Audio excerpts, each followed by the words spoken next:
Work was hard on Friday. One of the machines in the factory broke down. I spent most of the day working with the engineering team to diagnose a number of hardware and software problems that exhausted the entire team. My business for the past dozen years has been a printing company I started in the northern part of Sydney, Australia. On this particular Friday evening, I pulled into the garage and parked, leaning back in my seat for a minute. I was tired and just wanted the day to be over. Being the owner of a print shop that printed commercial and one-off products was always tiring. At home, I was annoyed that my wife Louise, who had lived with me for over 15 years, had not been very affectionate with me lately. I'm a very touchy-feely guy. Little kisses or hand touches and good lovemaking energize me. Recently, however, Louise has become withdrawn and moody. She loves quality time and loves it when I give her attention. I try to on a regular basis, but it's hard when your wife pushes you away and you have a company to run. I'd like to introduce myself. I'm Cameron Other. I'm 42 years old, and Louise and I have 2 daughters. Our oldest, Carrie, is an 18-year-old physical replica of her mother when she was younger. She is smart, determined, and knows what she wants. She is in her 3rd year of university, studying engineering, and wants to join me to design new printing presses when she graduates. Yes, I'm sure you think she's 18 and in her 3rd year of university? Well, she's so smart. You will also notice that I said that Louise and I have only been married for 15 years. This is due to the birth of our 2nd daughter, Sarah. We were happily married to Carrie, but got married when we found out we were pregnant with Sarah. Sarah is our hippie baby, to say the least. She is adrift, doesn't have strong opinions on many things, and usually takes the path of least resistance. She is just as smart as her sister, but prefers not to put herself into practice. In her 15 years, she is a social butterfly, spending most of her life with friends or glued to her phone chatting on Discord. Both of our girls went away for the weekend. Sarah was staying with friends and Carrie was out with her boyfriend, Robbie. I expected them both to return home sometime on Sunday afternoon, leaving Louise and I alone. I sat there, reflecting on the past week and starting to push work out of my mind. With the girls out of the house, maybe Louise and I could work out some of our recent problems with a couple drinks and a little bit of a talk. I got out of my truck, a 2-year-old Ford Ranger, grabbed my bag and made my way to the kitchen. Louise wasn't around, so I grabbed a glass, poured myself a Kraken and Coke, my favorite drink, and turned on some mellow tunes, getting comfortable. I stared at the paint on the walls, trying to mentally let the day go. The broken machine seemed to be working again, but the lost revenue would cost us at least $10,000. And if we couldn't get it fixed properly next week, more. It was a good chunk of the paycheck for my staff in the Sydney market. Breaking away from my internal dialogue, I heard movement and the click of heels. My wife Louise walked into the room and my breath caught. Louise is about 3 months older than me.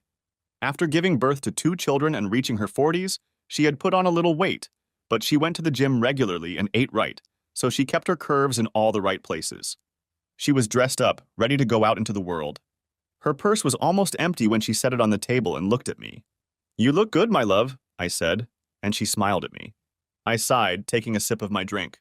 "Sorry, Lou, it's been a rough day and I just don't have the energy to go out to dinner tonight," I apologized, looking her over from head to toe. She smiled at me again, but this time there was no love in her eyes.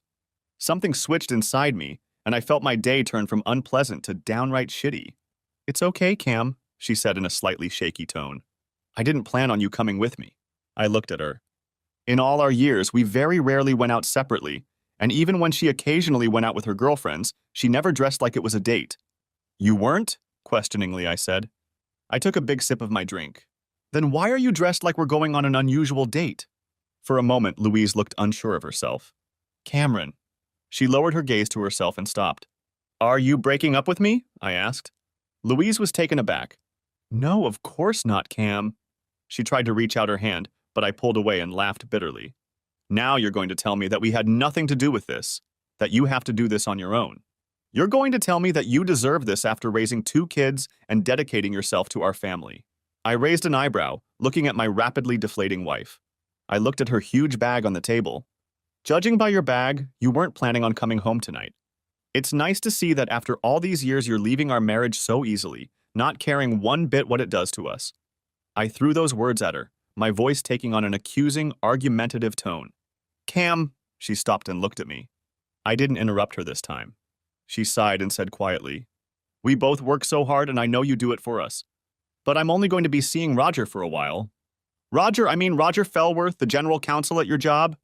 Roger Fellworth, who is married and has 3 children under the age of 10. Is that Roger Fellworth? I asked.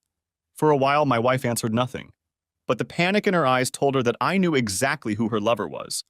This took her by surprise. She sighed again. Yes, Cam, that Roger. He's been so good to me these past few months. Since you haven't been here, he— Bullshit! Exploded I. What? Said Louise, surprised at my sudden outburst. You heard me, Louise, I said. Bullshit! You're rationalizing your way into an affair. Sure, we work hard, but saying I wasn't here is bullshit, and you know it. You're the one who's distancing yourself.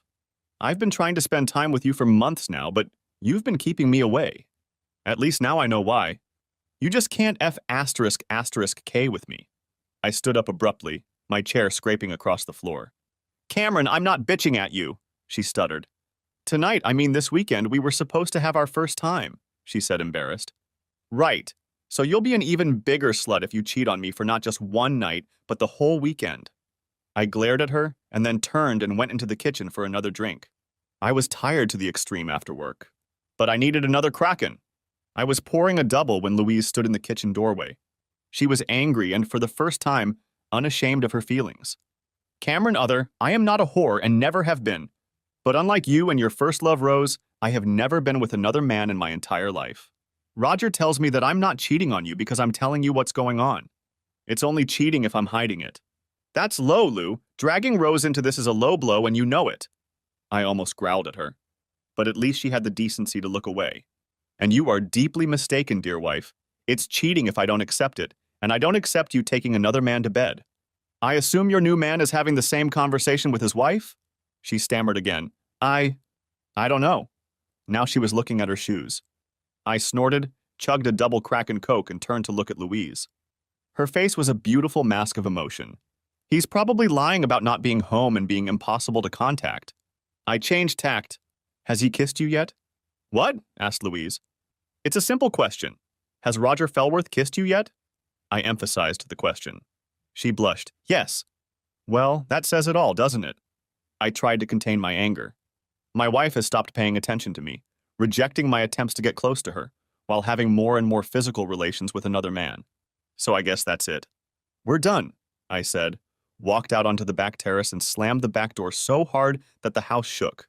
I sat down in a chair by our table on the back veranda, hyped up. A hard day's work, I wanted to come home to be with my wife, and now she was telling me she was betraying me. It must have been about 5 minutes before Louise appeared in the doorway. Louise came out, trying a softer approach. Cam, I love you, but I need to do this. I've just felt so stuck for the last year. Roger's been very understanding about it. So it won't be long, you'll see. I continued to stare out into the yard without looking at her. No, Louise, you don't understand. It would have helped you if you had turned to me. I was supposed to be your best friend, your partner. But you gave yourself to another man and robbed me of the opportunity to be there for you. And now I don't know if I'll ever be able to be near you again. She didn't move. Cameron, she said softly, firmly, but with a note of trepidation. You can't leave. Roger tells me that if you do, I'll take everything from you. I can take half your business, I'll get the house, the kids, and then it'll be easy for me to turn them against you. Her voice got stronger and she walked forward, putting her hand on my shoulder. I turned and looked at her in disgust, jerking my shoulder away from her touch. Would you do that to someone you just professed your love for? You cheated on me, threatened me, and then believed you could get away with it? I growled. I wouldn't have wanted that, my wife answered me. But Roger told me that in a court of law, I'll always end up winning. You don't have much choice. I'm sure I'll work it out and get back to you. You'll be fine, you're stronger than me. For the second time that night, I stood up abruptly. But this time with hatred in my eyes, I looked at the woman I somehow still loved at that moment. But the hatred and anger I was feeling took over. You selfish, unfaithful bitch, I hissed. She took a step back. You dare to profess your love for me, thinking that I have any intention of staying married to you from now on. And you tell me I have no choice. Well, screw you, Louise. You've shown me that I have no idea who you are. You're not the woman I married. It's like something alien has taken you over. The woman I loved would never say she would destroy me by using my children against me. So who the hell are you? Cam, she stuttered. I let the anger pass as suddenly as it had appeared, choosing the rational path for a moment to see if I could reason with her. Louise, if you love me the way you say you do, then stop all of this right now. I don't know if we can save our marriage with what you just told me. You were intimate with another man. If you call it off now and we go to counseling, I promise you that I will try to understand what you've been through. I'll try to forgive you for your betrayal." "My betrayal?" she whispered. I nodded. "Counseling?" she whispered again. "Yes, Louise, counseling. You may not see it now, but our marriage is in its death throes from what you've just laid out. So call it off and let's get counseling right away. I'll call Rose now and we can get her here tonight to help." Louise had already thrown Rose at me. She was right. Rose was my first love. But it wasn't meant to be, as we ended up in different places and falling in love with different people. But Rose and her husband Toby were very close friends to both of us. Until tonight, I never thought Louise could have used Rose and my story against me in an argument. Rose was also a therapist, and Toby had become one of my closest friends over the years. We successfully complemented each other. Of course, it helped that we looked at the world with similar views on everything. It also helped that our children grew up together. Robbie, Rose, and Toby's son and Carrie were as friendly as thieves from birth. They'd been dating as a couple since 5th grade. Had they been given a few more years, I know their relationship would have continued to grow with proper parenting. "No, Cam, I don't want Rose at the center of all this," she said defiantly. She sighed. "Look, Cam, I understand how angry you are. You may think I don't get it, but I do." I tried to correct her, but she held up her hand. "Let me finish. You may think I don't love you, but I do. You're right in that those threats were wrong. I shouldn't have done them. However, that doesn't make them any less true." I looked at the woman standing in front of me, wondering if the alien spawn that had afflicted her brain was multiplying. "I'll make you a deal. I know I hurt you. But Cameron, I'm going with Roger this weekend. I'll go to counseling when Roger and I are done. It may take a while, but if you feel counseling is so important to you, we'll go there when Roger and I are tired of each other." "What about the girls?" asked I.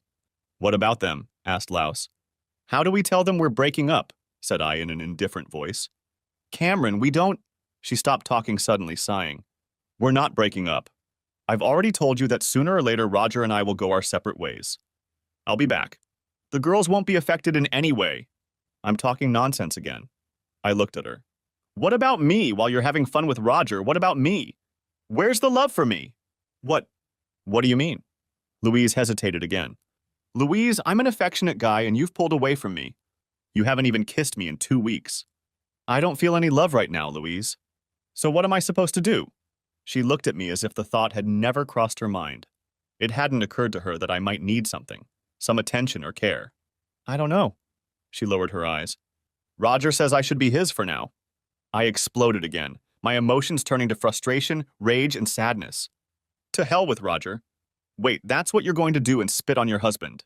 Cameron, that's not—" "Fair enough," I almost shouted at her, interrupting her. "You're telling me that denying me, your husband, because of a piece of shit cheating on his own wife and denying me your body is goddamn fair?" Louise took another step back. I picked up my glass, drained the contents, and threw it at the concrete wall our barbecue was leaned against. It shattered, and my soul shattered with it. I slumped back into the chair. My shoulders slumped, and I felt hot tears running down my cheeks. We didn't say anything for a few more minutes, until a loud car horn sounded from the side of our driveway. I looked at Louise, seeing the indecision on her face for the first time. I turned away to look at the table, feeling like an empty husk. "Just go away," I whispered. I don't know if she heard me or not, but when I turned around, my wife was gone. I don't think I moved from my seat for about half an hour. The confrontation with Louise had devastated me more than I realized. But I was roused by the phone in my pocket. It was my daughter Carrie calling. She had forgotten her bag of clothes for the weekend and wanted to let me know she was on her way home with Robbie to pick it up. "Sorry, Dad. Mom's phone went to voicemail twice, so I thought I'd call you." She happily informed me of this, blabbering on about Robbie's boarding house that she was going to go to for the weekend. I snorted, trying to keep my cool. "It's okay, sweetie. Your mom isn't home right now. But I'll make sure your bag is at the door and ready so you and Roger can get on your way." She didn't answer right away. "Daddy?" I sighed. "Yes, honey?" I tried to sound normal. She wasn't buying it. "Who's Roger?" Carrie questioned me with a distinct tinge in her voice. "I'm sorry, I meant Robbie. I'm sorry, Carrie, I meant Robbie." I couldn't believe I had made such a mistake trying to backtrack. However, Carrie was a bright girl and I was caught. "What's going on?" She paused when I didn't say anything. "Normal, Dad, you're bothering me," she said. "Nothing, Carrie, I'm just having a bad day. First I had problems at work, then your mom and I had a fight, so I'm just emotional," I replied. I didn't want to lie, but I didn't want to tell my 18-year-old daughter the whole story either. "Dad, stop skirting around the truth. You're trying to confuse me. What did Mom do?" Her tone was accusatory. I tried to brush her off. It doesn't matter, honey, I'll be fine. You just caught me off guard. I'll get your bag ready for you. Don't let our problems ruin your weekend. Love you, Carrie. I quickly hung up, feeling like a creep trying to hide the truth from my daughter. I went into the house, splashed water on my face, then took Carrie's bag from her room and set it right in front of the garage door where she knew I would put it so she could grab it and leave. It wasn't the first time one of my girls had forgotten something. I grabbed the broom and was cleaning up the shards of glass when Carrie came screaming out the back door right at me. Are you okay, Daddy? She asked. She looked at me through her eyebrows with a look of concern on her face. Louise had looked at me many times when she was worried about me, but it was a look I hadn't seen this evening when she was telling me about her plans to have fun with another man. I shrugged, trying to brush her off, and went back to sweeping the glass on the ground. Sure, honey, I put your bag in its usual place, I said monochromatically. I bent over and started sweeping the glass into the tray so I could toss it into the trash can while they watched. When I stood up, Robbie was standing in the doorway too, frowning. I hadn't managed to fool anyone. I pulled out a chair and lowered myself onto it. Carrie pulled the chair out and sat across from me, taking both of my hands and squeezing them. Dad, you're not okay. Mom called me back shortly after I talked to you. I heard she was in the car, and it sounded like someone else was with her. So what's going on? I looked at my daughter. I think she saw something broken in my eyes. The sparkle was gone. That damn bitch! My daughter almost shouted, hurriedly handing Robbie back. What's the matter, baby? Asked Robbie, sensing his girlfriend was upset. He looked at me. I still didn't say anything. I felt old, depressed. My mother is cheating on my father. She said it offhandedly. No. Really? Both Carrie and Robbie looked at me. I nodded my head slowly. She gave me an ultimatum and then left with her lover some time before you called me, I admitted sullenly. They sat with me for the rest of the evening. Then at some point, Rose and Toby showed up. Robbie showed up with Thai takeout food, a fresh bottle of Kraken, and wine. I slowly told all four of us about Louise's betrayal, her ultimatum, and everyone was shocked. Dad? Carrie asked. Doesn't Mom remember the prenup you both made? When Louise and I got married, I was starting my printing business. My parents gave me a six-figure sum to help with the initial capital. Their lawyers drew up a prenuptial agreement, which had several clauses in it. Specifically, if one of the spouses cheated, he or she would get only the clothes. 15% of the marital property, and the house, cars, and children would be left to the offended party. The business always remained out of Louise's sight in any separation or divorce. I shook my head. I don't think your mom didn't think at all, honey. Remember, she told me it wasn't cheating if she told me about it. Carrie snorted. Daddy, cheating can't be excused whether she told you or not. It sounds like she's been cheating on you emotionally for months now. Sarah and I have noticed for weeks that something was wrong between you two. We just couldn't figure out what it was. I nodded, and then it hit me. Oh my God, Sarah, I need to talk to her. I need to let her know that everything is going to be okay. Carrie grabbed my hands again. Dad, please don't lie, it's not going to be okay. Mom killed something in you today, and I don't know if I can forgive her. She's still your mom, I replied. There was more whining in my tone than anything else. Mother or not, there's no reason for her to do what she did to you. She said it sharply, and then squeezed my hand again, softening. Sarah and I are going to be fine. I'll talk to her in the morning. She realized something was wrong too. We ate, and I found myself eating 3 servings of delicious Thai food despite my mood. However, after eating and talking to Carrie, Robbie, Rose, and Toby, I admittedly felt a lot better. Everyone, do you mind if I talk to Cameron for a bit? Asked Rose a little later in the evening, when the topics had moved away from Louise and I felt a little put off. The other 3 took that as a signal to head inside. Rose sat down in the chair across from me that Carrie had left behind. She seemed to see the look on my face, then looked over her shoulder toward the back door where the other 3 had gone, then back to me, smiling. You have an amazing daughter, Cameron, said Rose. I nodded, looking back at Rose. Rose was a beautiful red-haired woman. Like I said, she was my first love. We dated for a few years in high school until we went to different universities. Then she fell in love with Toby, and shortly after that I met Louise and was infinitely in love with my wife until tonight. Rose and I were close despite or because of history, but neither of us would have ever considered betraying our spouse. The fact that our children were dating strengthened our family unity. Carrie and Robbie knew a little that Rose and I had dated when we were young. Neither of us hid it. We also knew that now that they were both 18, Carrie and Robbie were sleeping together, but we knew how much they cared for each other and didn't stand in their way. Carrie confessed to Louise and me that the first time they slept together was on Robbie's 18th birthday. It was her birthday present to him. Rose tapped my leg with her foot, bringing me back to the present moment. How are you, Cam? Don't lie to me. I know you almost better than anyone else? I shook my head. I don't, Rose. I mean, I knew it was hard for us, but this… I gestured to the air. Then more calmly. I still love her, Rose, but I hate what she did to me, to us. I hate it, and I want to scream, I want to cry, I want to hurt her and her boyfriend, but right now I still love her. I said this with an agonizing scream. Rose nodded, now in psychiatrist mode. How can you handle it, Cam? She asked. I stared at her for a moment. Rose, cut the crap, I smirked sadly. It doesn't work on me. Besides, I've known you too long. She smiled back, bringing me out of my reverie. But what can I do in response? Well, at the very least, break up. And more likely, a divorce with all the terms of the prenuptial agreement honored. I begged her to stay. I told her we could get counseling. But what I got in return? Threats that she would take everything from me and then turn my girls against me. Rose nodded. Cam, you're right, and I think you know I can't be your counselor in this matter. I'm too close to both of you. So tomorrow we'll try to find you someone to talk to. But both Toby and I will be there for you through all of this. You know that Toby and I think everything of you? I'm sure Robbie and Toby are trying to talk your daughter out of wanting to destroy her mother right now. I don't think we've seen Carrie this pissed off since Candy Taylor asked Robbie to the junior high dance. She laughed. I laughed back quietly. You're right. Thank you, Rose. I'm sorry about that. You don't deserve to be in the middle of this. She pulled away from me. Don't worry, Cam, we're here for you. Trust me. If you were the one who dumped Louise, we'd be doing the same for her and talking about your destruction. I leaned back in my chair. Rose, I would never… Rose smiled at me.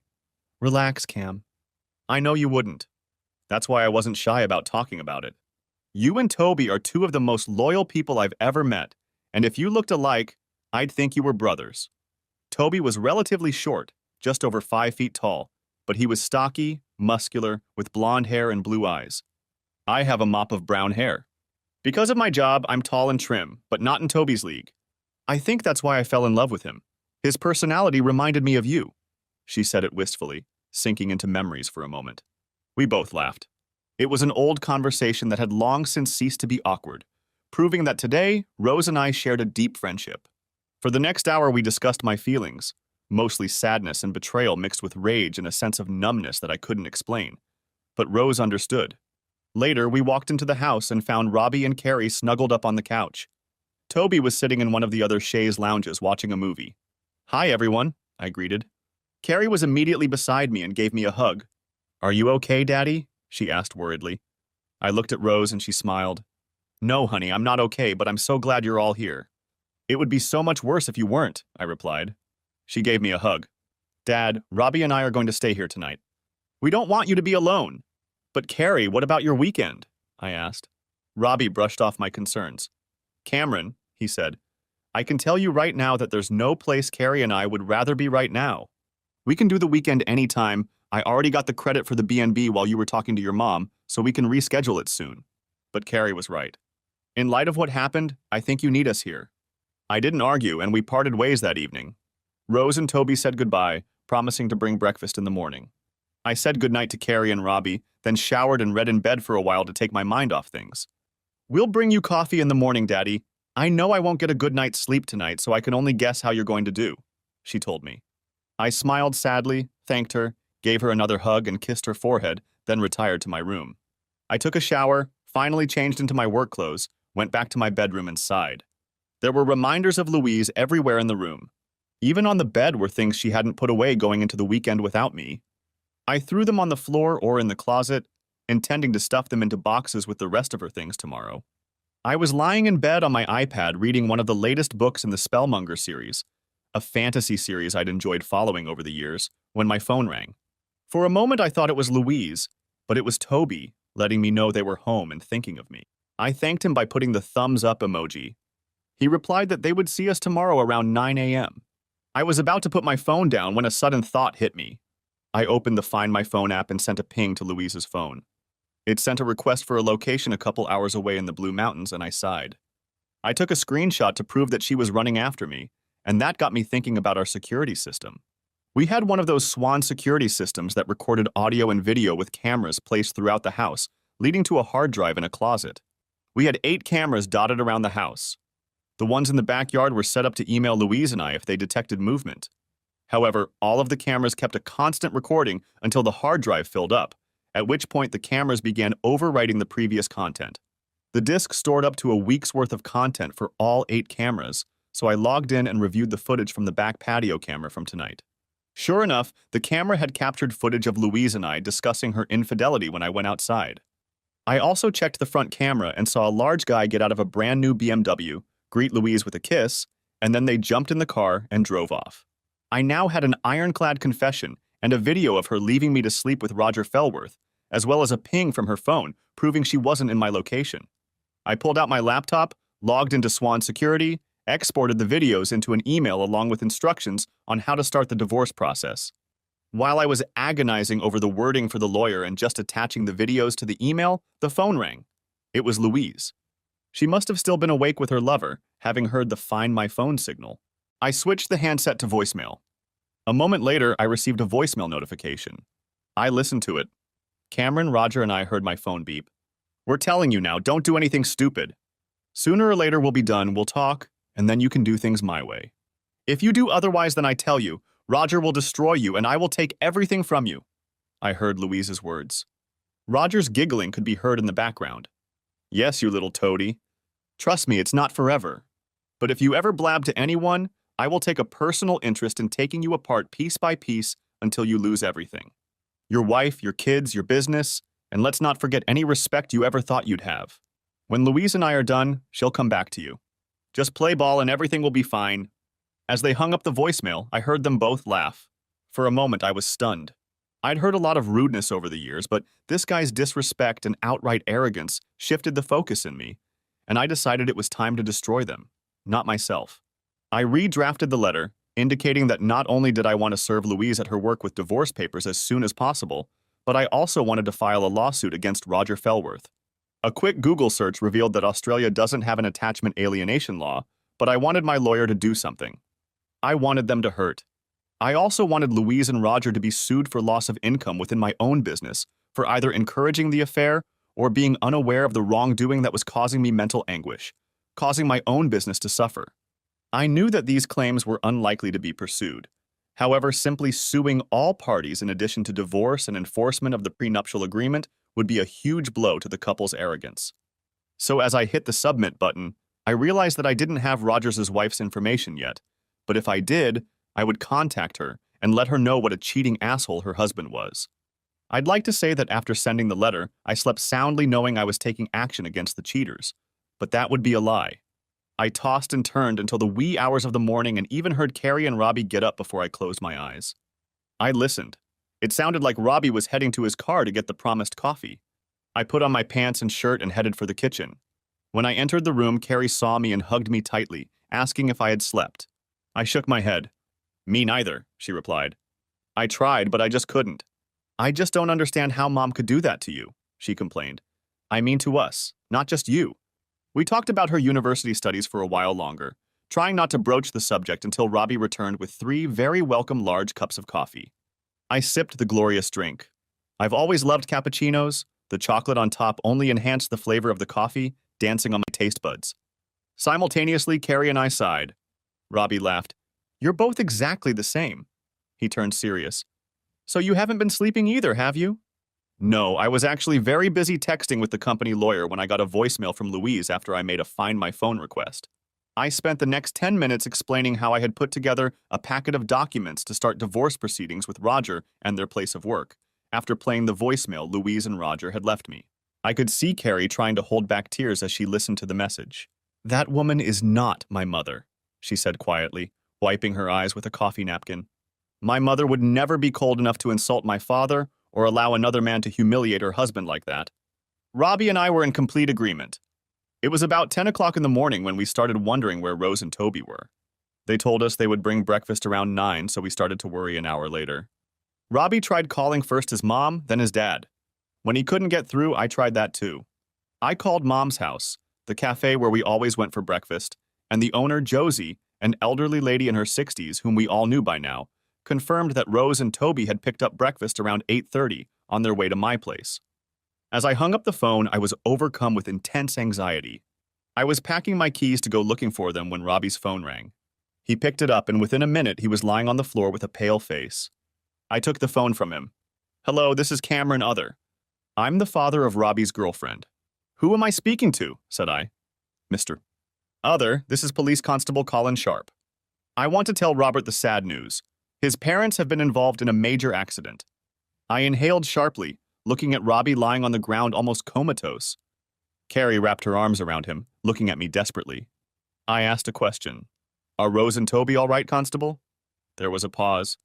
"Mr. Other, I take it that Robert can't talk right now?" I replied that he was. "Mr. Other, can you get Robert to give me verbal consent to speak to you on this matter?" I managed to get Robbie to say yes. The officer paused, catching his breath. Around 8:45 this morning, the Gettings car collided with an out-of-control B-double semi-trailer that had failed its brakes. As a result of the accident, their car was practically destroyed. I am very sorry to hear that Mrs. Gettings is currently in surgery. Unfortunately, Mr. Gettings did not survive. I think I turned just as pale as Robbie as I sank to the ground. Toby was dead and Rose was in surgery. I cleared my throat. "Which hospital?" I asked hoarsely. Carrie started talking about the hospital in a panic. I could see she was on the verge of tears too, realizing something serious had happened. I swallowed hard. Now was not the time to lose my temper.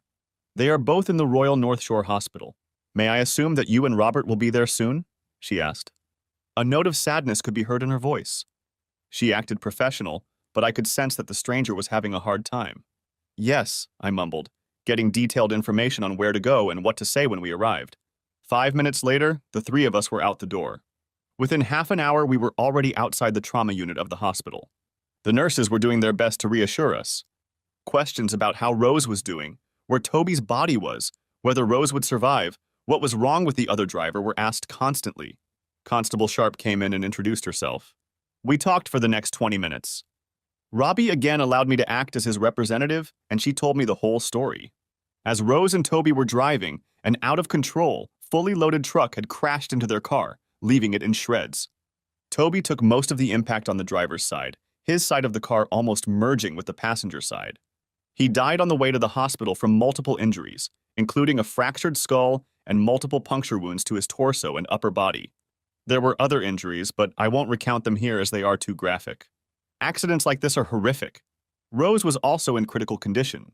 She also had a small skull fracture, multiple lacerations, and 2 broken legs.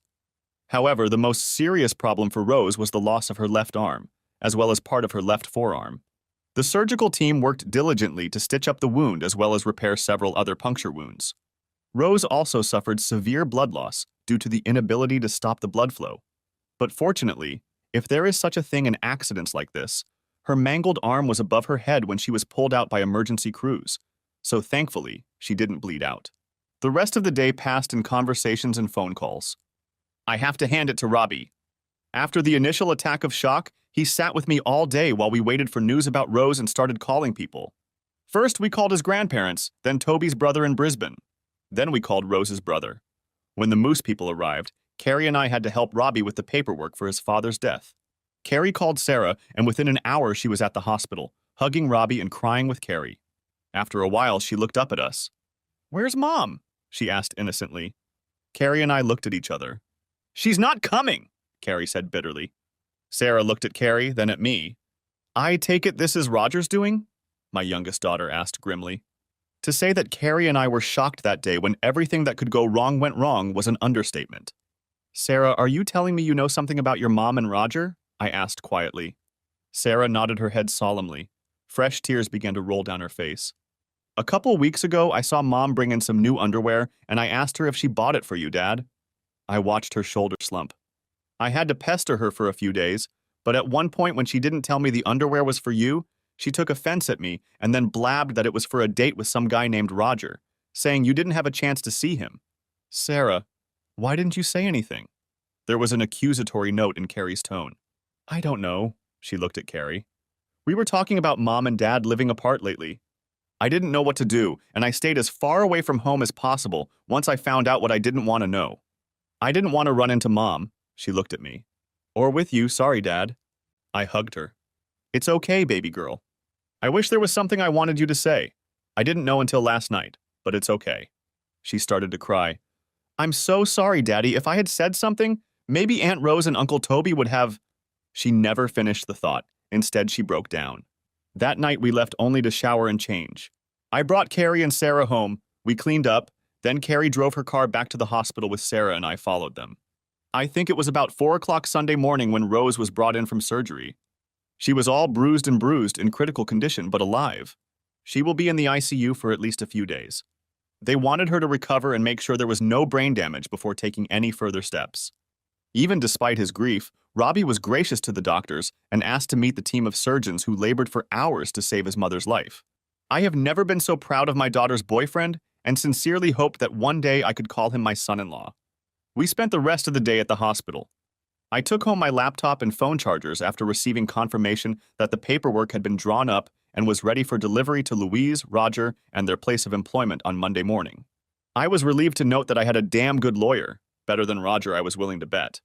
I also contacted my duty managers at work to take over the workload for the week, as we had a family tragedy and I needed time. I didn't bother telling them I had more than one emergency, but they knew their business and kept me on my toes. One piece of good news was that one of my support team members was able to fix the remaining problems on the car that broke down on Friday throughout Saturday. In the afternoon, we started working with Robbie on planning Toby's funeral. Robbie left a message with their family lawyer for instructions. As long as Rose was doing well, he wouldn't be needed, but Robbie wanted to be prepared. We talked about the funeral for a few hours, and after lunch we were joined by Edwina, Rose's mom, an older woman in her 70s, but still as witty as ever. She hugged her grandson and then gave me a big hug. Edwina had always treated me like a son. She loved Toby, but always spoke of me in joking tones as the one who left her daughter.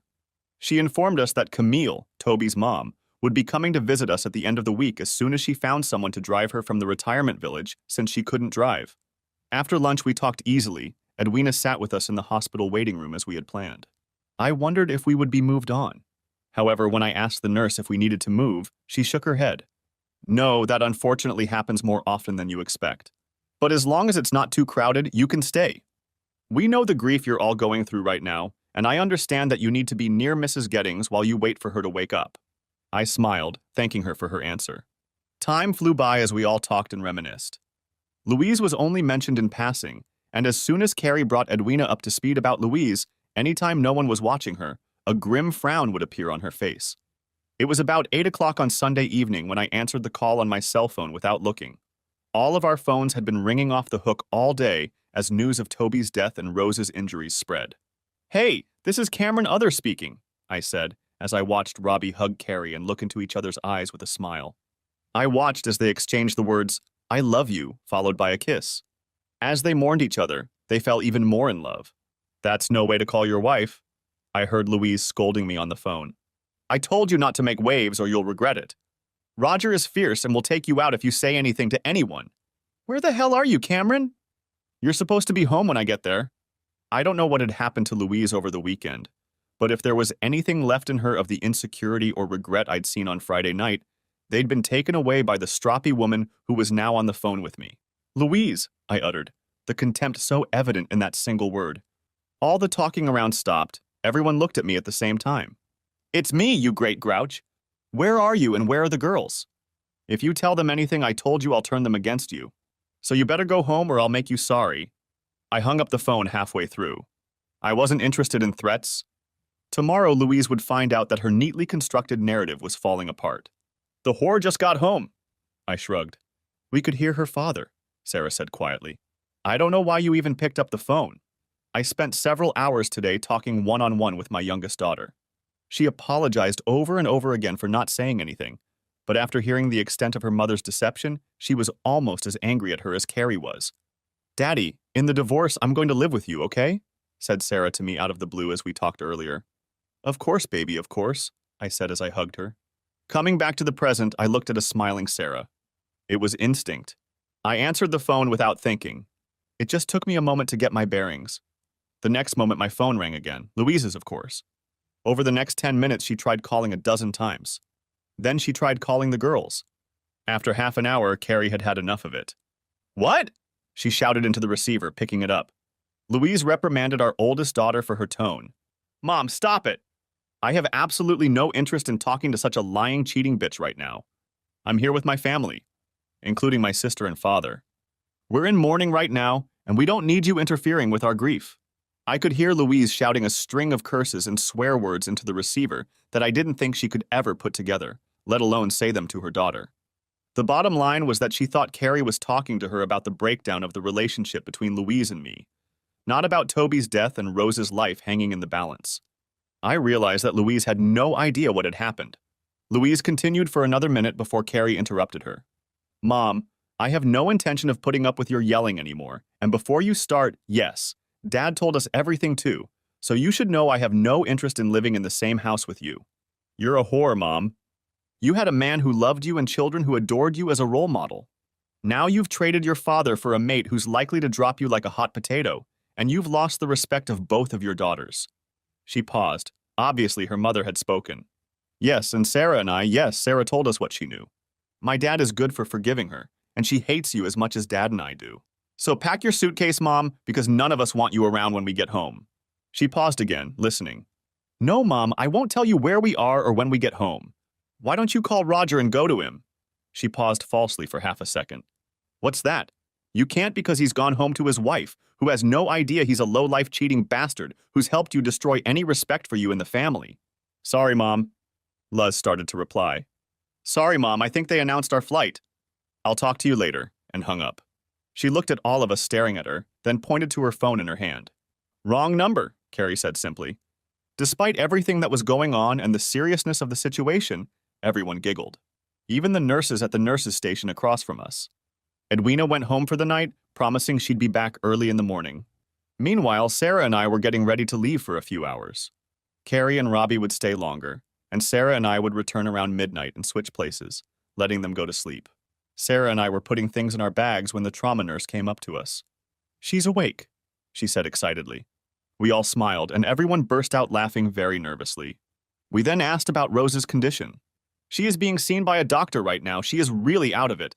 But since she is conscious, you will all be able to see her for a little while. For the next hour, we took turns examining Rose. Well, that is what we could see. Almost every part of her was sheathed in something medical. There were wires coming out of almost every part of her. Rose's head was wrapped in bandages. But what was most disturbing was the sheathed stump of her left forearm. Hi, Petal, I said, using my nickname for Rose. When we first met, I called her Petal my Rose. If anyone but me called her that, she always got an earful. You gave us quite a scare, but I'm glad to see you're on the mend. She couldn't speak yet because of the breathing tube in her throat. Of course, she was still under the influence of the potent medication. But there was a question lingering in her eyes that I didn't want to answer. I shook my head and she understood. A single tear rolled out of her left eye and quickly soaked into the bandage. I couldn't touch her, and so on for the rest of my visit. I sat with her and talked quietly about how proud I was of her, that she was my family, and we would all get better together. When I left the room, the nurse handed me a tissue. I had been crying, but I didn't even know it. I thanked her and went back down the hall. A half hour later, Sarah and I hugged Carrie and Robbie and headed home. Sarah and I were tired to the bone. We managed to sleep for about 3 hours before we headed back to the hospital to give Carrie and Robbie a break. Although now that Rose was awake, we were all somewhat relieved. We smiled as we drove, talking about the dream and how glad we were that Rose was awake. But then we both frowned as we pulled into our driveway. There was a strange BMW X5 parked in our driveway. Shit, we muttered at the same time. I saw that the front lights were on and drove past, making a U-turn and pulling over to the curb in front of our house. We saw the curtains move, but the door didn't open. Should we go in or just leave? Sarah asked Sarah. I shrugged and sighed. We should go in, sorry, sweetie, but I don't think it would be safe for me to drive too long today without a break or caffeine. So I suggest we go in. You'll go to your room, close the door, and try to ignore what I'm sure will be an unpleasant conversation. Are you sure, Dad, that I can stay with you? I smiled. Sarah hated confrontation. That was one of the reasons she hadn't said anything to me. But the fact that she was willing to confront her mother with me spoke volumes about how much my 15-year-old daughter was upset with her mother. I pulled out my phone and pressed record. Sarah looked at me, doing the same thing with her phone. We both got out of the car and walked down the walkway to the front door. It was unlocked and we walked right in. A lovely guy named Roger Fellworth came out at us 2 seconds after we stepped over the threshold. Ah, there he is, the little cuckold. Back to apologize and you're going to play ball before I ruin your damn life? He said coldly, with the arrogance of a man who got what he wanted despite no objections. Sarah walked into the room, causing Roger to flinch. Louise hesitated for a moment, her lover handing us a suit for verbal discrimination with a minor in the room. "If you don't mind, Daddy, I'm too tired for this. I'm going to go to bed and make sure you're up by 11:30 so we can get back." She walked past a stunned Roger and Louise, uttering only asshole and whore to them and saying nothing else. As soon as the door closed behind Sarah, they pounced on me again. "Louise told you not to say anything to your daughter, you bastard," said Roger, lunging at me with steam. I picked up the phone. "I'm informing you that I'm recording this conversation. It has been recorded since we walked through the door and will be recorded until you leave," I said, looking at the two cheaters. Louise looked at me and turned pale. Roger turned a little pale too, looked at the phone in my hand, and then shrugged. "Whatever, cuckoo," he smiled. Roger was an imposing man. He was taller than me and broader in the shoulders than I was. However, most of his body was fat, not muscle. In addition, he was balding and jowls appeared on his chin. I'd say he was in his late 40s, probably early 50s. Honestly, I couldn't understand why Louise would want to date a man like him. I ignored Roger for a moment, looking directly at my wife. "Louise, I asked you not to show up here when I get home tonight, and you insult me even more by bringing your lover here." "Cameron," she began, but she was interrupted by Roger. He took 2 steps forward, standing in front of me. "Listen up, you bastard. We both told you how it was going to be and asked you not to say anything. Now I'm going to make your life a living hell." He spoke loudly. "Mr. Fellworth, aren't you?" I said calmly to his face. "You are not welcome here. I'm going to have to ask you to watch your expressions, as my young daughter is in the other room." "So?" he yelled. "She won't tell anyone, and neither will you." With those words, he snatched the phone out of my hands and threw it to the floor, stomping on it before we could do anything. Then he smiled evilly and started yelling at me. "You're just some provincial printer whose wife is so sick of him." He smiled menacingly at me as I looked at my broken phone on the floor. Louise decided to join him. I had no idea what he had done to her, but she was no longer my wife, which she went on to say. "Cameron, it's true. Roger is 10 times better than you, but now that you've told the girls, it's going to be really hard on you. You better not say anything because now Roger and I are going to have to destroy you." "Louise, what are you—" I didn't get a chance to finish, for while I was looking at Louise, good old Roger swung the senator at me. I fell to the ground, moving with the blow as much as I could, but it still hurt. "What the hell? You hit me in my house!" I said loudly, rubbing the spot where he hit me. "So what? Louise will support whatever I do to you. I could destroy you right now, and she'd tell the cops that you jumped me, saying I had to defend myself. Don't you get it, cuckoo? I'm a goddamn lawyer. I do what's right. You may think you're cool in the print world, but my people make the goddamn greens that make this world go round." He started to laugh. "I take what I want, from who I want, when I want, and there's nothing anyone can do about it." I looked at Louise from the ground. "Louise, is that true? You're going to back that asshole?" I said, getting to my feet. Roger took a defensive stance, ready to try and fight me. But I looked at Louise and he relaxed a little. She tensed up a little but looked defiant. "I'm sorry, Cameron, but yes, I will support Roger in anything. Even if he destroys you, you're just not a man like him." I looked at her again as if a blunt rocket hit her.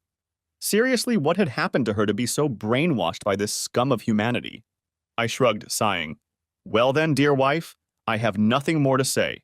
But you both need to leave, or I'm going to return the feelings you just gave me and unleash such hell on both of you that neither of you will ever be able to look at anyone you know again without them ridiculing you both." Roger roared. Encouraged by his previous blow, he had made the mistake of thinking he could take me. Like I said, Roger was a big guy, but he was all fat, not muscle. I wasn't as big as he was, but working all day at the typewriters, I had developed a strong physique. Plus, I had been in a few fights over the years and had even done some amateur boxing, so I knew how to fight when I needed to. Roger lunged at me and I quickly dodged him, saying that he was being stupid by attacking me in my own home. I tripped him and he fell, smashing the coffee table, but immediately got to his feet. Roger tried to distract himself so he could pounce on me again, still feeling that his mass was enough to take me down. For a moment he was stunned, his mouth moving like a fish in water, and then he collapsed to the ground. He looked up at me, not quite realizing what had happened.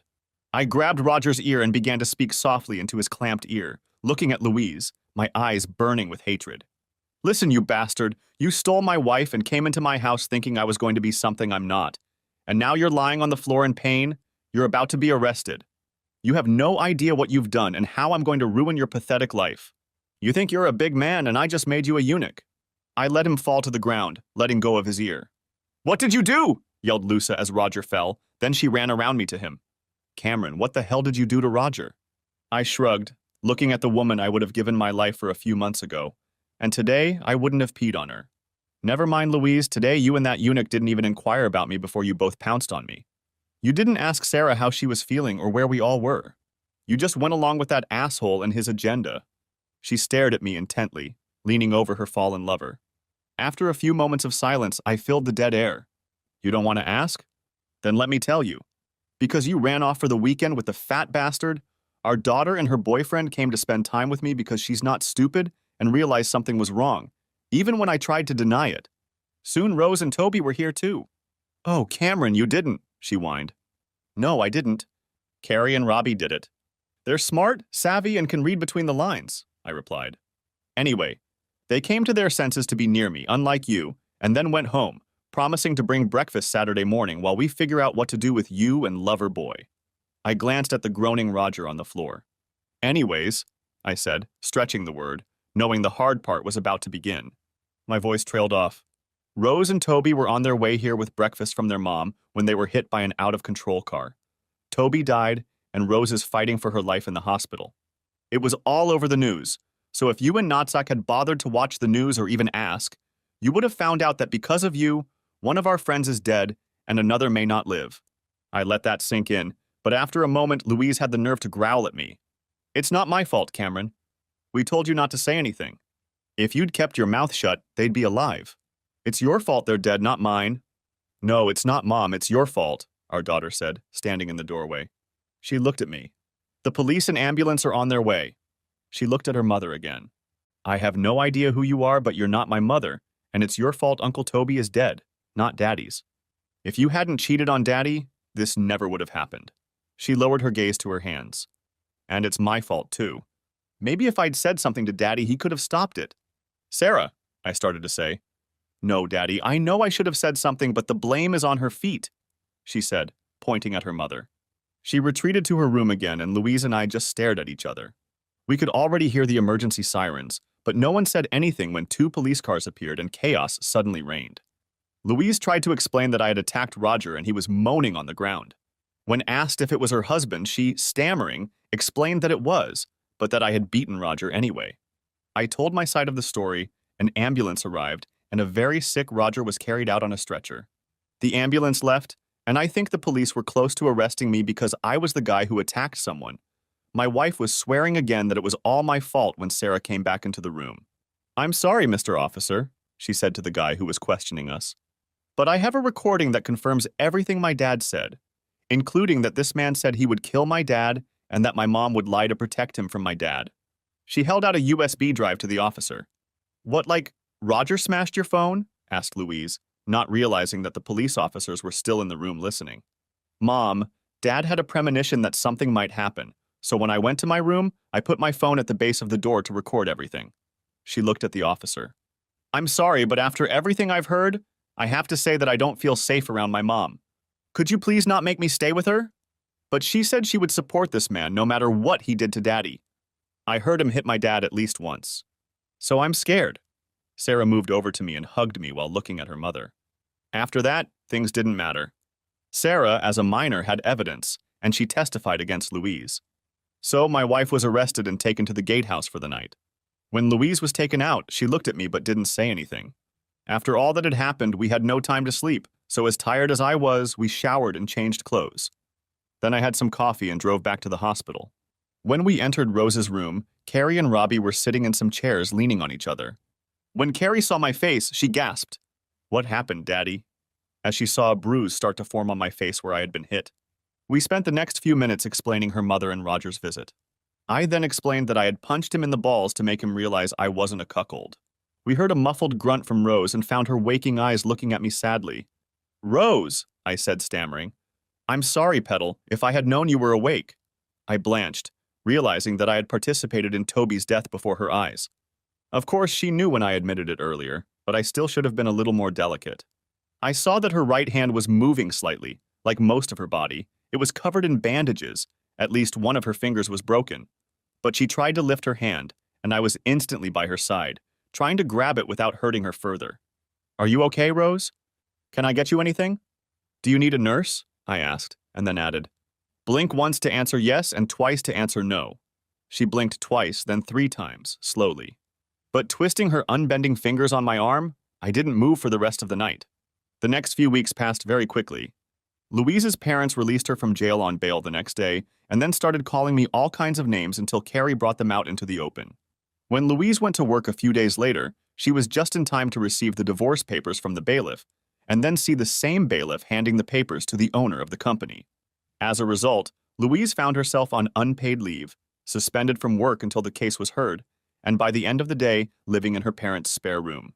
She returned to the house while Carrie and Robbie rested, and they watched her like hawks as she packed up her things and then proceeded to her parents' car in shame. Carrie hugged her grandparents, but made it clear that her mother would never be in the house again. In Carrie's opinion, after the fight with Roger and I, not only did she think her mother was a shameless slut, but she had blood on her hands from the accident. It took most of the first week before they decided to take Rose's breathing tube out, even though she was conscious. But when they did, her first hoarse words were directed to me. "Cameron, are you okay?" I recoiled. "Rose, how can you ask that?" She smiled sadly. "I'm fine, sweetheart. I knew about Toby before you told me.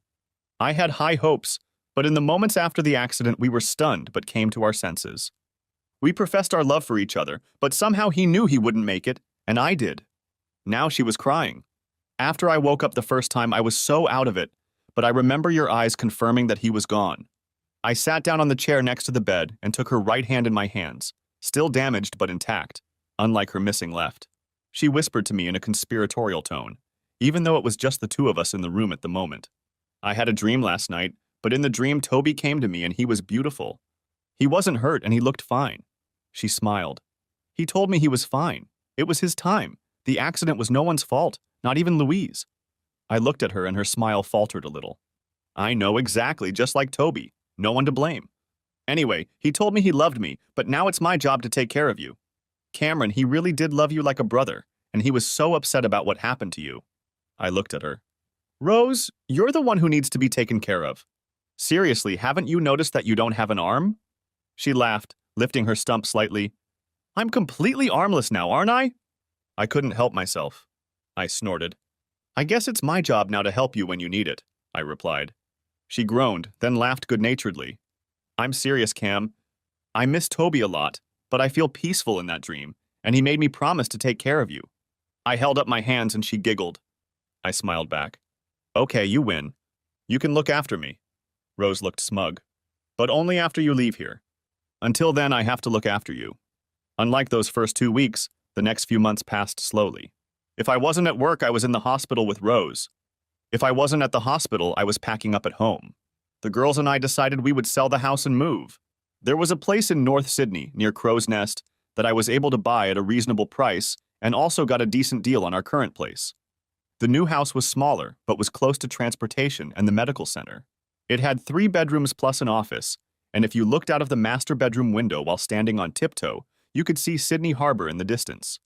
My divorce from Louise was in full swing.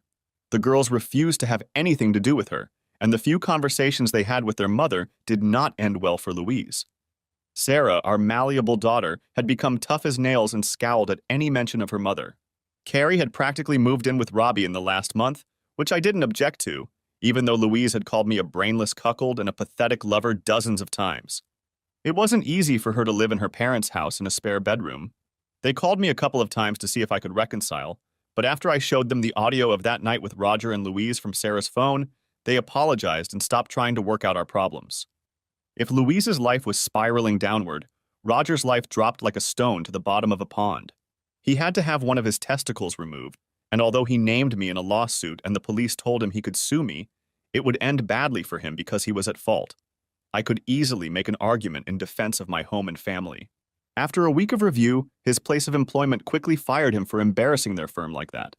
They did this to get me to drop the lawsuit against them. However, my attorney smelled blood in the water and negotiated a settlement with them. Roger's wife also somehow got a copy of the tape. I swear it wasn't me, but I caught Sarah's sly glances at me a few times. I had no idea how she'd found it, but one evening I got a call from one Miranda Fellworth, and for an hour we exchanged stories. She had suspected several times before that Roger was cheating on her, but this was the first time she had hard evidence. It turned out that most of the Fellworths' money had gone into a trust from Miranda's grandparents. Thanks to that trust, Roger had graduated from law school years ago, and since he wasn't in the family trust, Miranda said he wouldn't get anything.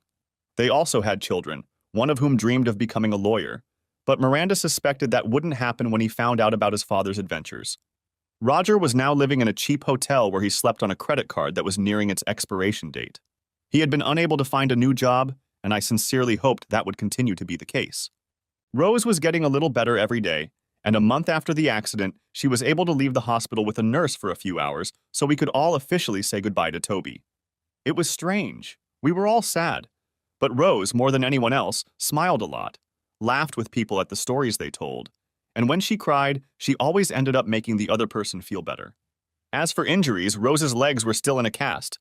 She was still wrapped in several bandages, including her head, and her left forearm was tightly bandaged.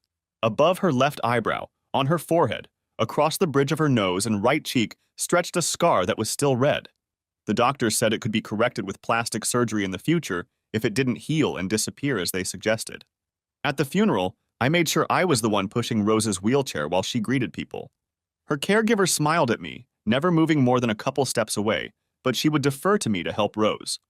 A month after the funeral, I was sitting in Rose's hospital room doing bills and paperwork when I felt her eyes on me. Putting aside the bill I was working on, I felt the hair on the back of my neck stand up. "What's the matter, Petal? Do you need something?" I asked, turning to face her. When I turned and looked at her, I was surprised.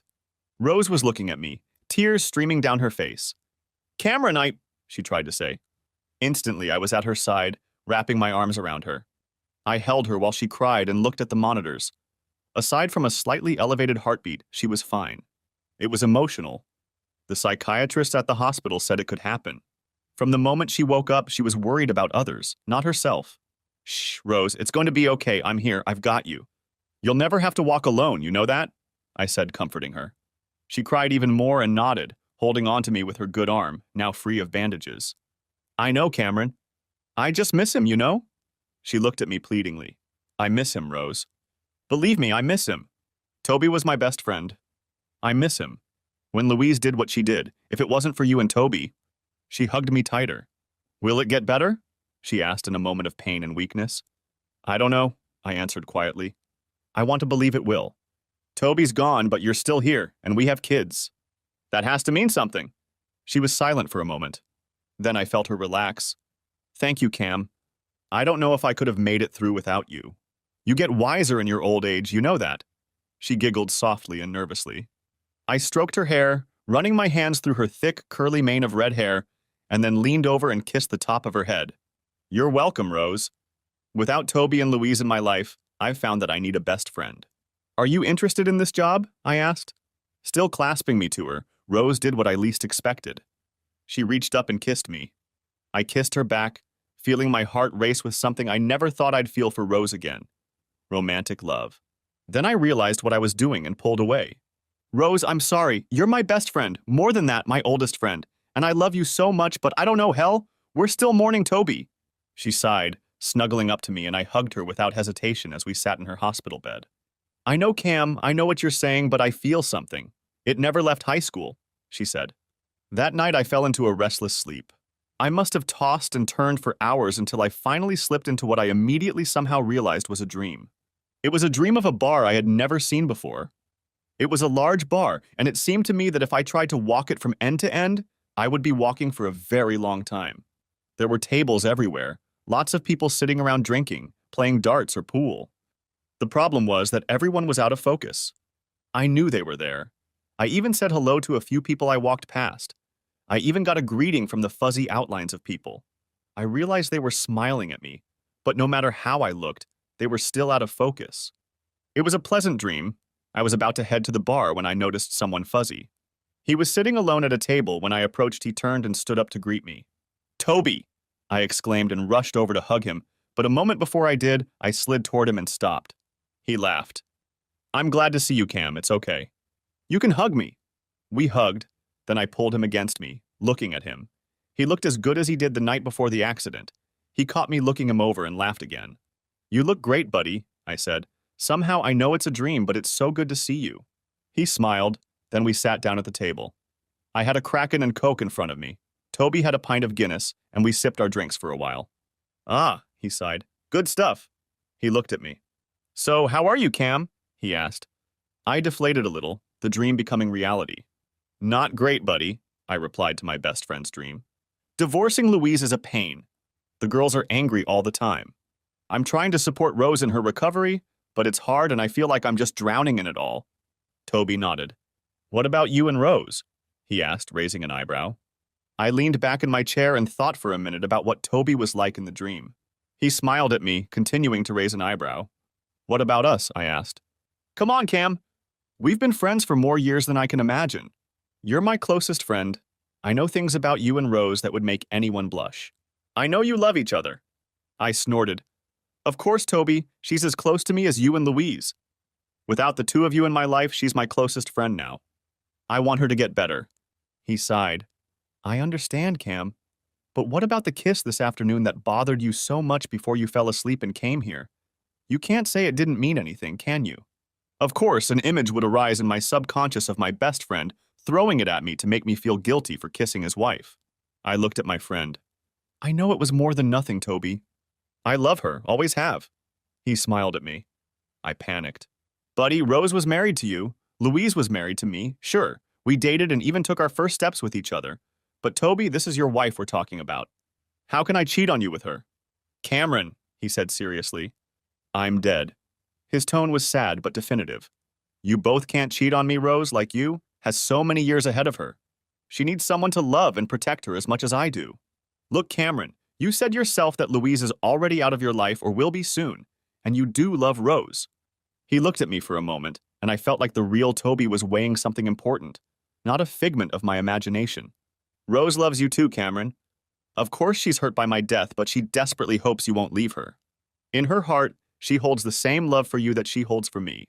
She probably loves you more than she loves me, since you've known her so much longer. I mean it. I didn't know what to answer. You know? He leaned toward me as if he was about to reveal a secret. If Rose and I hadn't met when you were apart, she was going to hunt you down and force you to marry her. What? Said I, nearly choking on my rum. How the hell do you know that? She told me. He smiled. I snapped back. How could she tell you? You're just my best friend's dream that for some reason my dormant mind uses to help me figure things out. Rose never said anything to me about it, so how could you know? Toby laughed. Cam, look around you at the walls at this pub. This isn't just a dream, and I'm not just a figment of your tortured mind, he said. Bullshit, I replied. Cam, it's true. I'll prove it to you, he told me. How? Replied I skeptically. He held up 3 fingers. 3 ways, he said with a note of humor in his voice. The first, he raised his index finger. When you get to the hospital tomorrow, ask Rose what my last words to her were.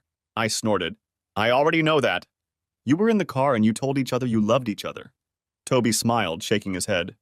Well, that's partly true, but after that, when we both realized I wasn't going to make it, I became calm. Somehow I knew Rose would see me the next day, and my last words were, love Cameron all your days. I started to reply, but Toby raised his hand, extending 2 fingers this time. Secondly, Louise is going to show up at the hospital tomorrow. It's not going to be pretty. Toby, this is not the way. Third, he said, interrupting me, this time raising 3 fingers. My mom will bring Rose and you each an awesome chicken salad sandwich from the Asian sandwich shop in North Harbor, so you know she was thinking of you both while she was driving. She'll be wearing yellow sandals. I looked at my friend. He laughed at me again. Toby, how can you know it's a dream and you're dead? I said to my friend. He touched his nose like it was a secret. Honestly, I'm not at liberty to say, he told me. It's a miracle I was allowed to meet Rose and you at all. But I was asked to meet you and I did.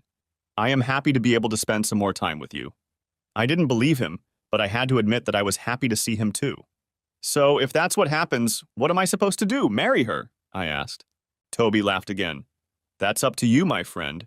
But if you marry Rose, you have my blessing. He raised his glass and dragged me from the booth to the dartboard. Now that's something I couldn't say while I was alive. But love her fiercely, Cam, and I'll be proud to be your best friend no matter what you choose. For the next hour, Toby and I played darts, drank, and at one point seemed to be singing bar songs. We were even joined by other customers, though I still can't remember them offhand. Well, except for one other guy, it was like he was looking out for the establishment or was an important figure in the business. But as we drank and danced, the pub disappeared from sight. My last memory was Toby leaning over me, hugging me, and thanking me for being his friend as we said goodbye to each other. I woke up to hot tears running down my face. I was sad but also happy. I even managed to say goodbye this time. By the time I shaved and dressed, I had almost forgotten about the dream. I stopped by the office, checked in with my managers. Everyone knew I was spending a lot of time working on Rose's hospital room, as well as preparing to move in the next few weeks.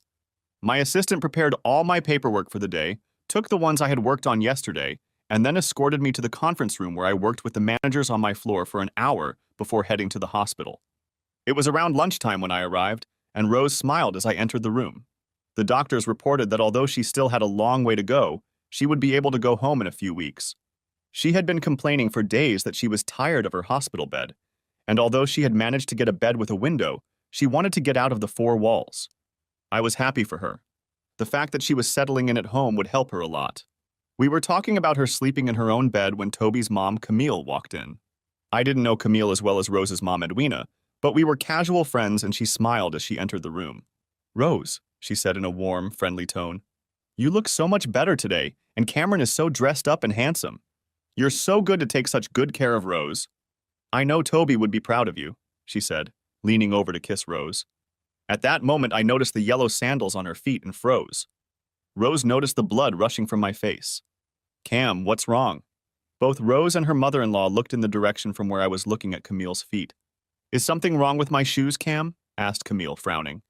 "I bought them yesterday on special order." "No, I'm sorry, Camille," I replied. "Sorry, it was a dream last night. Your shoes just reminded me, that's all," I said, trying to brush the thought away.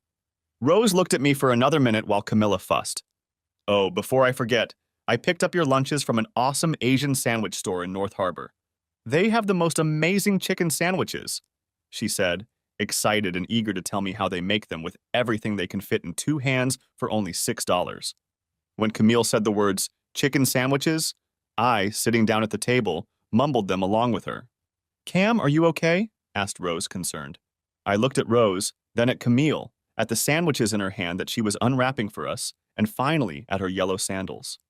It was a dream, I told myself, just a silly dream. I tried to convince myself that it was a coincidence. I tried to justify myself by telling both ladies that I was just tired. Camille didn't know me well enough to object, but Rose threw me a look that said we'd talk about it later.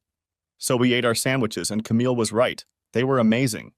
Imagine layer upon layer of chicken, lettuce, tomato, cheese, beets, pineapple, salt, pepper, and fantastic fruit relish, placed between 2 pieces of very soft but crusty bread, and you have a lunch that will make your taste buds dance. After lunch, we sat and chatted about nothing, mostly about the weather and how we would get Rose home. I had already started to relax, stopped worrying, and was sinking into the afternoon lull when Louise walked into the room. Louise was dressed in jeans and a blouse. Her hair was pulled back into a bun. She didn't look bad, to be honest, maybe a little thinner than the last time I saw her, but still not bad. She had a bouquet of flowers and a wrapped gift in her hands, but she waltzed along as if it was meant to be. She walked as if the last few months had never happened. "Oh, Rose, it's so good to see you." "You look good no matter what," said Louse. She looked around the room, then noticed me, and suddenly her demeanor changed. "Cameron!" she growled. "What are you doing here?" "It's your fault Rose is here and Toby is dead. You have no right to be here. As soon as I divorce you, I'll make sure Rose is looked after, and she'll never have to see your ugly face again." I rose to my feet. Storm clouds were gathering. "Get out," said a thin voice.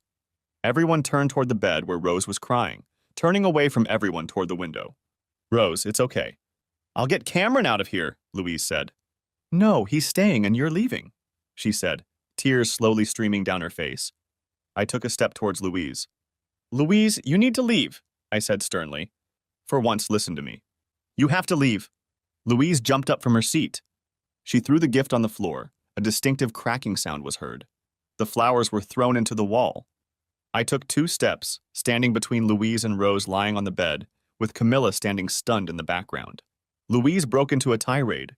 "What the hell, Cameron? What the hell did you say to her? She knows it was your fault that Toby died, doesn't she? Why on earth would she think I had anything to do with her accident or you? You're the one who needs to go." I'll look after Rose. Stay with her to make sure she's okay since she lost her husband. Then she looked at Rose's stump where her left arm used to be. And if she loses her arm, I'll be happy to take care of her. I growled. What the hell do you think you can come here after 2 months of silence and think you have any right to talk to Rose? Cam. I gestured to the bed behind me. Rose lost her husband. I lost my best friend. The kids and I have been here every day since the accident. Where have you been? I started rambling. Cameron, the voice repeated. I continued. I know why you're here. You lost your job, your parents got tired of your slutty ass in their spare bedroom, and you decided to manipulate Rose by trying to live off her until she got tired of your shit. Cameron, insisted Rose's voice for the third time. I whirled around to face Rose, angry at being interrupted, at the adoring face of my best friend, and immediately my anger melted away. I'm sorry, I mumbled. It's okay, Rose replied. She turned her head and looked straight at Louise.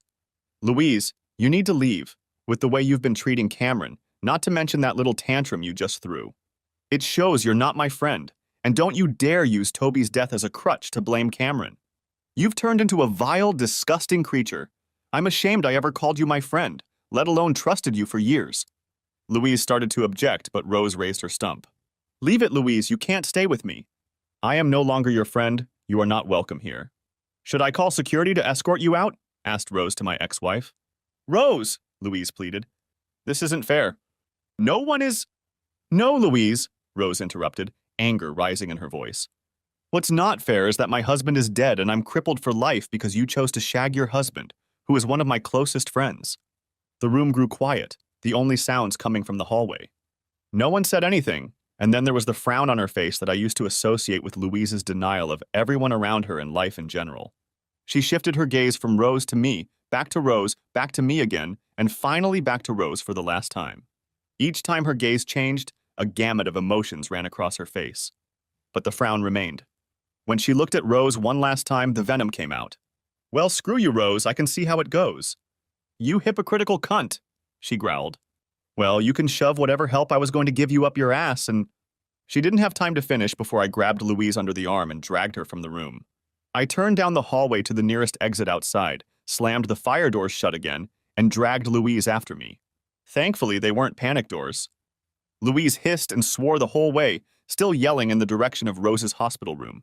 I knew it wouldn't take long for the guards to show up. I turned to my wayward wife.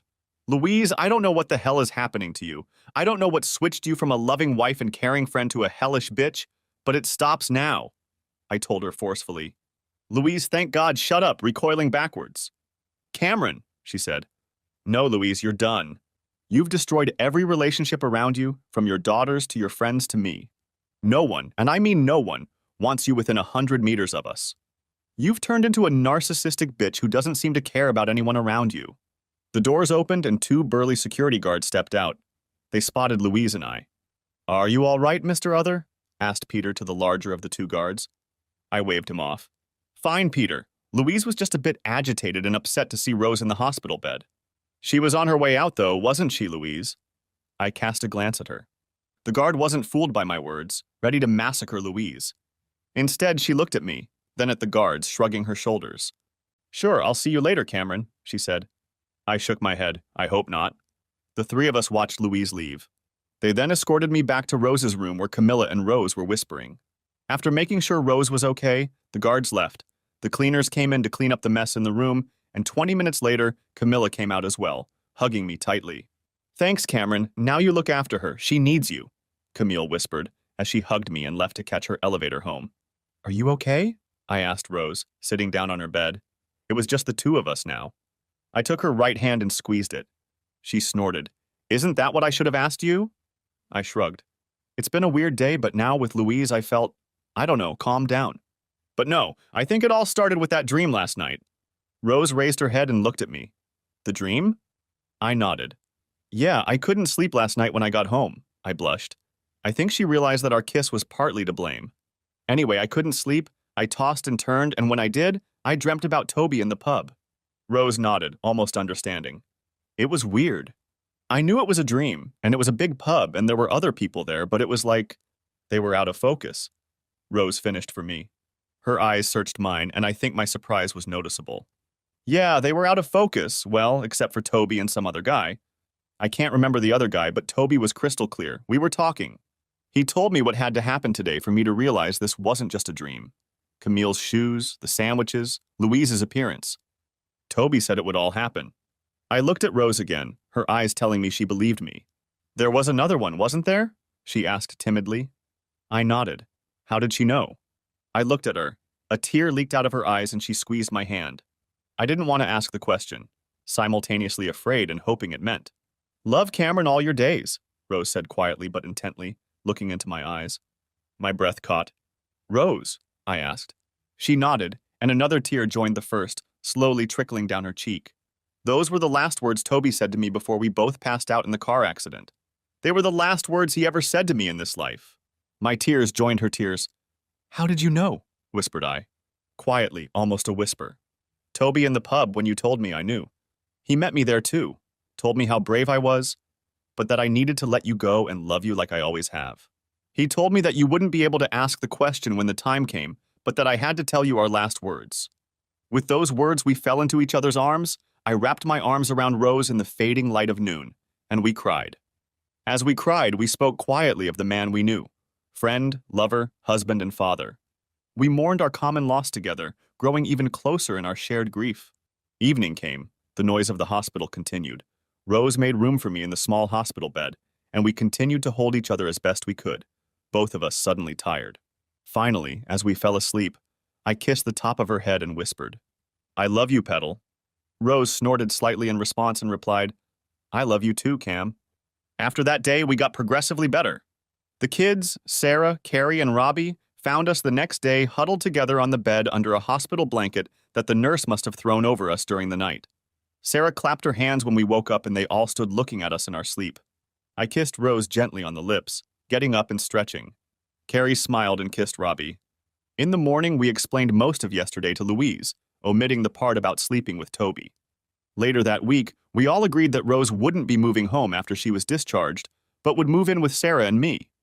Our new apartment was closer to the hospital, so we decided that Carrie and Robbie would stay in Rose's apartment, and they would rent out the other 2 rooms to other university students, with my and Rose's consent, of course.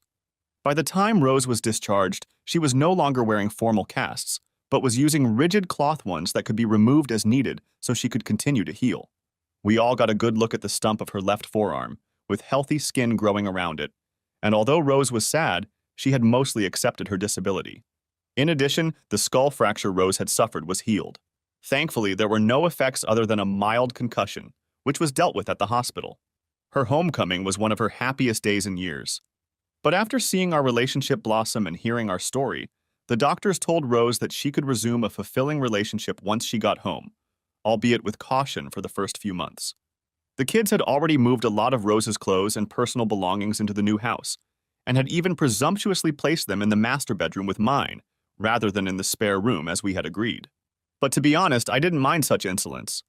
When we got home, we spent a few hours with the kids talking, but after dinner, Carrie and Robbie went to Rose's old place, and Sarah excused herself to go to her friend's house for a few hours, leaving Rose and I alone for the first time all day.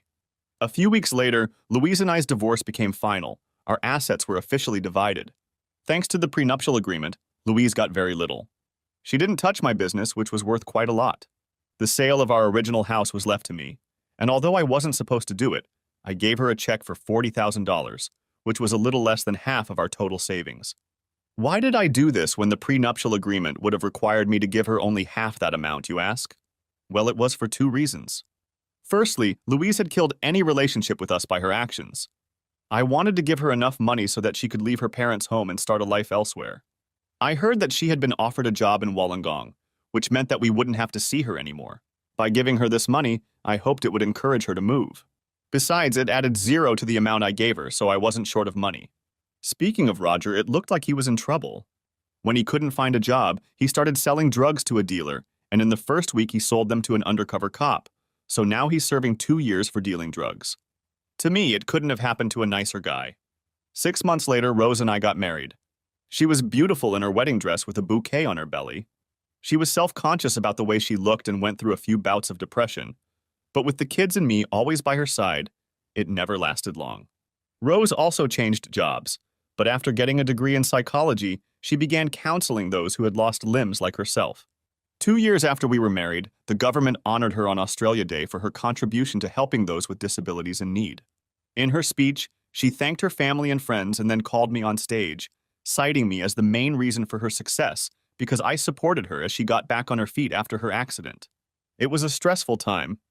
Rose and I did several media interviews. We even appeared on a couple morning shows talking about the physical and mental challenges of people with physical disabilities. My wife was wonderful despite her handicap, never letting anyone see her worry or cry. Yet in those moments when she was down, she knew I was there to help her get up again. Rose and I's love grew every day, and although we had our disagreements, we always forgave each other and never went to bed angry with each other. After the award, we didn't see Louise for about 3 years. It was Carrie and Robbie's wedding. They had graduated with honors in their chosen fields, had good jobs, but wanted to start a family while they were young. Carrie didn't want to invite her mother. In 3 years, they'd spoken twice, and both times they'd been a little wordy and unfriendly. But I persuaded her to invite Louise for the simple reason that she had given birth to Carrie and should be able to celebrate the fact. In the end, Carrie agreed, but asked that Louise be seated at one of the tables with the regular guests, not the relatives. I shrugged. I didn't care where my ex-wife sat as long as it wasn't next to me and Rose. I just wanted Carrie not to look back in later years wishing her mother had at least attended her wedding.